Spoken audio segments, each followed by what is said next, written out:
اپنے ریلیٹو، اپنے خونی رشتوں کو بیماری میں ایسے لاوارث نہیں چھوڑنا چاہیے. یہ بہت سخت گناہ کا ذریعہ ہے، یہ قطع رحمی میں آتا ہے. اگر کوئی پیشنٹ ایسا ہے کہ بیچارے سے وضو نہیں ہو رہا، تو اس کے بھائی بہن، والد والدہ، یا اس کے کوئی بھی ریلیٹو ہیں، جتنے قریب ترین رشتہ دار ہوں گے ان کا حق زیادہ ہوگا. بھائی نہیں ہے تو کزن آ جاتے ہیں پھر، تو ان پر یہ شرعاً لازم ہے کہ وہ ایسے پیشنٹ کی خدمت کریں، بے یار و مددگار نہ چھوڑ دیں اس کو اگر واش روم میں استنجا کی ضرورت ہے تو وہ کوئی اس کا قریبی محرم اس کا استنجا کرائے اس کو.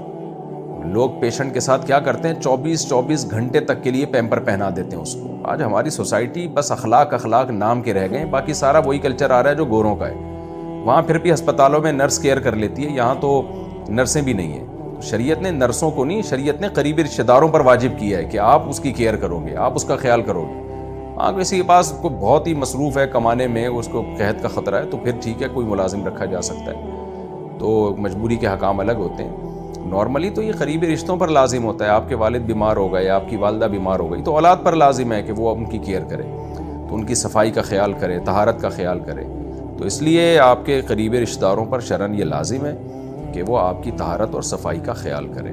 ہاں یہ ضرور ہے کہ نماز کے وقت میں آپ کو وہ وضو کرائیں اور 2 نمازیں اکٹھی پڑھا دیں. 2 نمازیں اکٹھی کا کیا مطلب ہے؟ جیسے فرض کریں دوپہر 4:30 بجے ظہر کا وقت ختم ہو رہا ہے اور عصر کا شروع ہو رہا ہے، تو وہ ایسے کرا دیں کہ آپ کو بالکل آخری ٹائم پہ وضو کرائیں اور چارپائی آپ کی موڑ دیں قبلے کی طرف.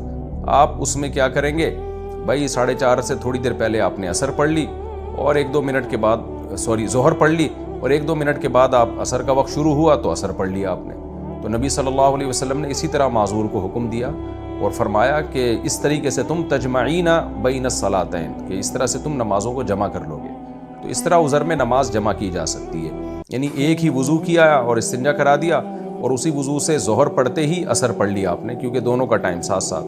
مغرب عشاء میں بھی ایسے ہی کر لیں، مغرب کو ڈیلے کریں عشاء کے وقت کے قریب تک، وضو کر کے 3 فرض پڑھے مغرب کے، اور تھوڑی دیر میں عشاء کا وقت داخل ہوا تو فوراً عشاء بھی پڑھ لی اور وطر بھی پڑھ لی اسی کے ساتھ. سنتیں چھوڑ دیں آپ ایسی مجبوری میں.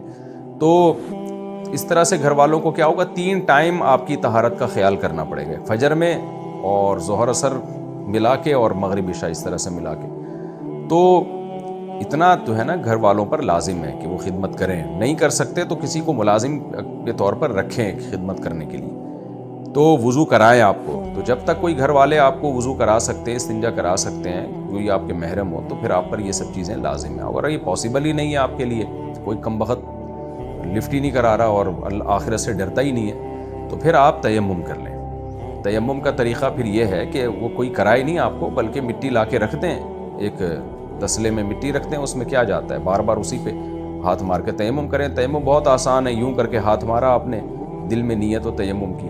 غسل فرض ہے تو غسل کی نیت ہو، ایسے ہاتھ مارا آپ نے، ایک دفعہ پورا ہاتھ یوں پھر لیا، پھر دوبارہ ہاتھ مارا کوہنیوں تک، ایسے جو ہے نا، یعنی لیفٹ ہینڈ سے پوری کوہنیاں سمیت پورا ہاتھ مسل لیا اور دائیں ہاتھ سے لیفٹ ہینڈ آپ نے اچھی طرح مسل لیا، تو ہو گیا تیمم. غسل کا بھی یہی ہے، وضو کا بھی یہی ہے، بس نیت کا فرق ہے. تیمم میں وضو میں نیت وضو کی کر لیں اور غسل میں نیت غسل کی کر لیں. تو اور ناپاکی دور کرنا ممکن ہو تو کر لیں، نہیں کرنا ممکن ہو تو پھر مجبوری ہے، جتنا کپڑے سے صاف کر سکتے ہیں اس طرح سے کر لیں. تو اس طرح سے نماز پڑھیں آپ. اور اگر کوئی کم وقت ایسا ہے کہ جو مٹی بھی لا کے رکھنے کے لیے تیار نہیں ہے، آپ کے پاس کوئی گرد و غبار بھی نہیں ہے، تو پھر نماز جو ہے نا وضو اور تیمم کے بغیر نہیں ہوتی. وضو ہے، پانی نہیں ہے یا پانی پر قدرتی نہیں ہے تو پھر تیمم ہے، وہ بھی نہیں ہے تو پھر ایسے نماز نہیں ہوتی. پھر کیا کرنا ہے؟ پھر علماء کا اس میں بڑا اختلاف ہے. راجح بات یہی ہے کہ پھر نماز جیسی آپ صورت بنا لیں، یعنی نہ آپ کو وضو کا پانی مل رہا ہے، نہ مٹی مل رہی ہے، یا پتھر بھی نہیں ہے، پتھر پہ بھی تیمم جائز ہے، کچھ بھی نہیں ہے ایسی کوئی چیز، تو پھر مجبوری یہ ہے کہ پھر آپ ظہر اور عصر کے وقت نا بس آپ شکل بنا لیں جیسے نماز پڑھ رہے ہیں. یہ بالکل ایسے ہی ہے جیسے حج میں جو پہلے سے گنجے ہوتے ہیں، قدرتی گنجے ہیں یا ایک دفعہ ٹنڈ کرا چکے ہیں، تو اب حلق کرنا سنت ہے نا. تو اب حلق تو وہ ہو نہیں سکتا کیونکہ پہلے سے حلق شدہ ہے، تو پھر حلق والوں کی نقل اتارنا واجب ہوتا ہے ان کے اوپر، یعنی خالی سر پہ اس طرح چلا لیں گے تو بھی احرام سے باہر نکل جائیں گے. تو یہاں سے فقہا نے قیاس کیا ہے کہ جس کے پاس نہ وضو کا پانی ہے، نہ مٹی ہے، کوئی پتھر بھی نہیں ہے جس پہ تیمم کر سکے، جس کو فاقد الطہورین کہا جاتا ہے. فاقد الطہورین، تو ایسا شخص پھر نماز تو نہیں پڑھے گا، کیونکہ نماز تو طہارت کے بغیر ہوتی نہیں ہے، تو لیکن نمازیوں جیسی صورت بنا لے گا وہ۔ تو آپ نے کیا کرنا ہے کہ ظہر میں 4 رکعتوں کی بس صورت بنا کے نا، صورت کا مطلب صرف اشارے سے آپ نے نیت نہیں کرنی ہے نماز کی، قیام اور رکوع میں تھوڑا جھک جائیں، سجدے میں تھوڑا زیادہ جھک جائیں، اس طرح سے بس 4 رکعتیں مکمل کر لیں آپ۔